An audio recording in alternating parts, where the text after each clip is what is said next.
जय श्री राम दोस्तों मित्रों, आज के हमारे इस वीडियो में जानेंगे माता सबरी की कथा कि सबरी पूर्व जन्म में कौन थी।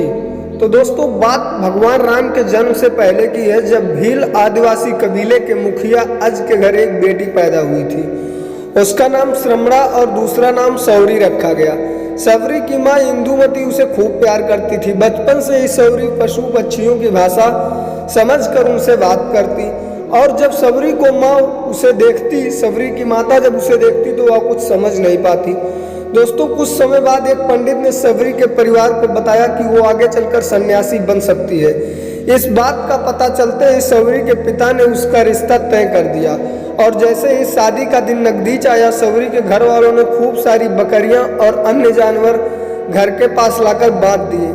एक दिन सबरी की माँ जब उसके बाल बना रही थी तो उसने माँ से पूछा, इतने सारे जानवर हमारे घर क्यों लाए गए हैं? माँ ने जवाब दिया, बेटी तुम्हारा विवाह होने वाला है, इसलिए हम लोगों के इनका इंतजाम बलि के लिए किया है। तुम्हारी शादी के दिन ही बलि प्रथा होगी और फिर इनसे स्वादिष्ट भोजन बनाकर सबको परोसा जाएगा। यह सब सुनकर सबरी दुखी हो गई। काफी देर तक सबरी ने उन जानवरों को आजाद कराने के बारे में सोचा। सोचते सोचते सबरी के मन में हुआ कि अगर ये जानवर यहाँ नहीं होंगे तो इनकी बलि रुक सकती है। ऐसा नहीं हुआ तो मेरे घर से ही कहीं चले जाने पर भी यह बलि रुके। जब मैं ही नहीं रहूंगा तो विवाह न होगा और ना ही बलि प्रथा। इससे इन मासूम जानवर बच जाएंगे। दोस्तों, इस सोच के साथ जानवरों की रखी गई जगह पर सबरी पहुंची।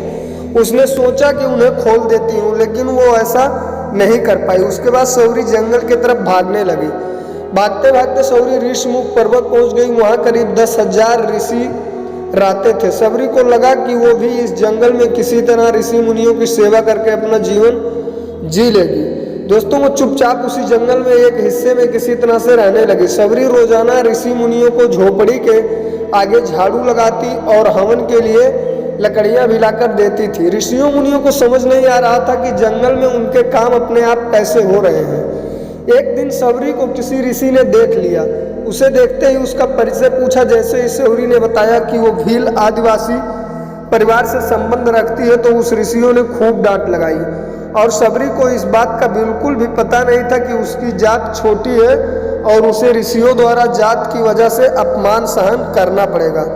दोस्तों, इतना सब होने के बाद भी सबरी हर ऋषि मुनि के दरवाजे पहुंचती और उनके आंगन में झाड़ू लगाकर उनसे गुरु दक्षिणा देने के लिए कहती। हर कोई सबरी को उसकी जाति की वजह से अपने आश्रम से भगा देता था।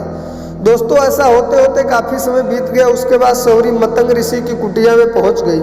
वहां पहुंचकर मतंग ऋषि को सबरी ने बताया कि वो उनसे गुरु दीक्षा लेना चाहती है, और उन्होंने खुशी खुशी उसे अपने गुरुकुल में रहने दिया और भगवान से जुड़ा ज्ञान देते रहे। सबरी ने भी अपने गुरु मातंग ऋषि की सेवा करने में कोई कसर नहीं छोड़ी। दोस्तों, वो गुरुकुल के सभी सारे काम करती थी। सबरी से खुश होकर मातंग ऋषि ने उसे बेटी मान लिया। समय के साथ मातंग ऋषि का शरीर बूढ़ा हो गया और उन्होंने एक दिन सबरी को अपने पास बुलाया और कहा, बेटी मैं अपना देह त्यागना चाह रहा हूँ। बहुत साल हो गए इस शरीर में रहते रहते। सबरी ने दुखी मन से कहा, आपके ही सहारे मैं इस जंगल में रह पाई हूँ। आप ही चले जाएंगे तो मैं जी कर आप अपने संग मुझे ले जाइए, मैं भी देह त्याग दूंगी। मतंग ऋषि ने जब जवाब दिया, बेटी तुम्हें चिंता करने की जरूरत नहीं, राम तुम्हारी चिंता करेंगे और ध्यान भी रखेंगे। सबरी ने राम नाम का सुनते ही बाद में पूछा, वो कौन है और उन्हें मैं किस तरह ढूंढूंगी? मतंग ऋषि ने बताया, राम कोई और नहीं भगवान है। वो तुम्हें सारे अच्छे कर्मों का फल देंगे। तुम्हें उन्हें ढूंढने की कोई जरूरत नहीं है। वो एक दिन खुद तुम्हें खोजते खोजते हुए इस कुटी में आएंगे और तुम्हें उनके हाथों ही मोक्ष मिलेगा। तब तक तुम इसी आश्रम में रहो। इतना कहते हुए मतंग ऋषि ने अपना शरीर त्याग दिया। दोस्तों, सबरी के मन में मतंग ऋषि के जाने के बाद से एक ही बात थी कि भगवान राम स्वयं उससे मिलने आएंगे। वो रोज भगवान राम से मिलने के लिए बाग में अच्छे अच्छे फूल लाकर पूरा आश्रम सजाती और भगवान के लिए बेर तोड़कर लाती। भगवान के लिए बेर चुनते हुए सबरी उन्हें चख लेती थी ताकि भगवान को सिर्फ मीठे बेर ही दे। रोजाना इसी तरह सबरी भगवान के दर्शन के आस में फूल और बेर इकट्ठा करती थी। इसी तरह कई साल बीत गए। सबरी का शरीर एकदम वृद्ध हो गया। एक दिन आश्रम के पास ही तालाब में सबरी पानी लेने के लिए गई।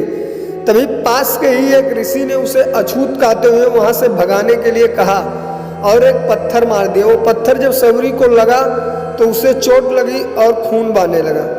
बहते हुए खून की एक बूंद उसी तालाब में गिर गई। तभी पूरा तालाब पानी में खून से बदल गया। दोस्तों, तभी पूरा तालाब का पानी जो था वो खून में बदल गया। ये सब होता देखकर ऋषि ने सबरी को डांटा और कहा कि पापिन, तुम्हारी वजह से पूरा पानी खराब हो गया। रोज ऋषि उसी पानी को साफ करने के लिए अपनी कई तरह की विद्याओं का इस्तेमाल करते थे। कई सारे जतन करने के बाद भी कुछ नहीं हुआ। फिर उन्होंने गंगा जैसी कई पवित्र नदियों का जल भी उस तालाब में डाला, फिर भी तालाब का पानी साफ नहीं हो पाया और वो खून जैसा ही रहा।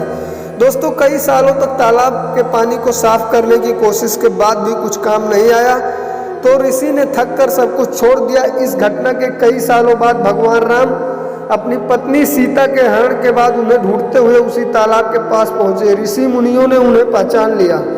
भगवान को यह देखकर ऋषियों ने तालाब का पानी साफ कराने के लिए भगवान को अपने पैर उसमें डालने के लिए कहा, लेकिन पानी जैसे का तैसा ही था। दोस्तों, ऋषियों मुनियों ने भगवान से भी कई अन्य जतन करवाए, लेकिन वो पानी जस का तस खून ही जैसा रहा। तब भगवान ने ऋषियों से पानी के रक्त में बदलने की कहानी पूछी। तब ऋषि ने सबरी को पत्थर मारने वाली सारी बात बता दी। उसके बाद कहा कि वो महिला ही अपवित्र है जो छोटी जात की है, इसलिए ये सब हुआ है। उसी वक्त भगवान राम ने कहा, यह सब आप लोगों के खराब वचनों से हुआ है। सबरी को इस तरह के वचन बोलकर आप लोगों ने उसे नहीं बल्कि मेरे दिल को घायल किया है। दोस्तों, इसी घायल दिल का रक्त का प्रतीक या तालाब का लाल पानी। आगे भगवान राम बोले, कहाँ है वो माई, मैं उनसे मिलना चाहता हूँ।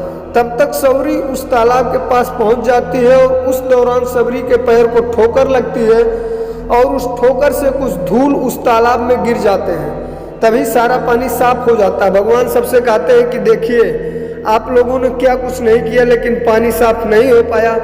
अभी सिर्फ इनके पैर की थोड़ी सी धूल ही तालाब के पानी को साफ कर दिया। भगवान राम को सबरी पहचान चुकी थी। उन्हें प्रणाम करके सबरी ने, भगवान आप मेरे साथ कुटिया में चलिए। भगवान का खुशी खुशी सबरी के साथ चल पड़े और फूलों से सबरी ने भगवान राम का स्वागत किया। वो सीधे बेर तोड़ने के लिए भाग गई और चक चक कर उनके लिए बेर लेके आई। उन्होंने बड़े ही प्यार से भगवान राम और उनके छोटे भाई लक्ष्मण बेर दिए। भगवान राम ने उतने ही प्यार से उन बेर को खाना शुरू किया। तभी बैर देखकर मुंह बनाते हुए लक्ष्मण ने कहा, भैया ये बैर झूठे हैं, इन्हें आप कैसे खा सकते हैं। भगवान ने जब जवाब दिया, लक्ष्मण ये झूठे नहीं बल्कि बहुत मीठे हैं। सबरी माई हम सबके लिए ये बहुत प्यार से तोड़कर लाई है। इतना कहकर भगवान राम प्यार से उन बैर को खाने लगे। भगवान ने जाते हुए सबरी माई को कहा, आप मुझसे जो चाहो वो मांग सकती हो। सबरी ने उन्हें कहा, मतंग ऋषि के कहने पर मैं आज तक सिर्फ आपके दर्शन करने के लिए जी रही थी। अब आप मुझे मोक्ष प्रदान कीजिए, मैं अपना शरीर आपके सामने ही त्यागूंगी। दोस्तों, उसी वक्त सबरी ने अपना शरीर त्याग दिया। भगवान राम ने अपने हाथों से उनका अंतिम संस्कार किया और सीता माँ की खोज में आगे बढ़ गए। इस तरह ऋषि मतंग की बात सच हुई और साबित हुई और सबरी को भगवान राम के दर्शन हुए। तभी से भगवान राम को सबरी का राम भी कहा जाने लगा। दोस्तों, इस पौराणिक कथा से सीख मिलती है कि सच्ची श्रद्धा हो तो भगवान के दर्शन जरूर होते हैं। दोस्तों, उम्मीद करता हूँ आज का वीडियो आप लोगों को अच्छा लगा होगा। अगर वीडियो अच्छा लगा हो तो ज़्यादा से ज़्यादा लोगों तक शेयर करें और ऐसे ही धार्मिक और आध्यात्मिक वीडियोज़ के लिए हमारे YouTube चैनल को सब्सक्राइब करें। दोस्तों, आज के लिए इतना ही। मिलते हैं फिर एक अगले वीडियो के साथ। तब तक के लिए आप सभी को जय श्री राम, जय श्री हरि, हर हर महादेव।